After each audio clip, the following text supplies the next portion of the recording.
સ્વાગત છે। હું છું સુભદ્રા અસારી। હવે જોઈએ આજના મુખ્ય સમાચાર। શહેરના નરોડા વિસ્તારમાં આવેલી હંસપુરા દેવનંદન સંકલ્પ સિટીમાં જૂની અદાવત રાખીને એક મહિલા અને તેના મિત્ર પર લાકડાના દંડા અને ચપ્પુ વડે હુમલો કરવામાં આવ્યો હોવાની ઘટના સામે આવી છે। આ મામલે નરોડા પોલીસે ગુનો નોંધી વધુ તપાસ હાથ ધરી છે।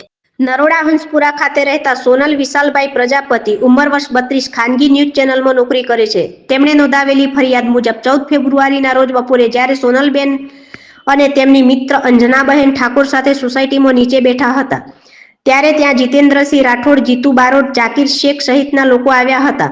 ત્યારબાદ તેમણે બીભત્સ ગાળો બોલવાનું શરૂ કર્યું હતું। ગાળો બોલવાની ના પાડતા મામલો બીચક્યો હતો અને આરોપીએ ઝપાઝપી શરૂ કરી દીધી હતી। આ દરમિયાન જીતેન્દ્રસિંહ રાઠોડ લાકડાનો દંડો લઈને આવ્યો હતો અને સોનલબેનને હાથ તથા ખભાના ભાગે ફટકા માર્યા હતા।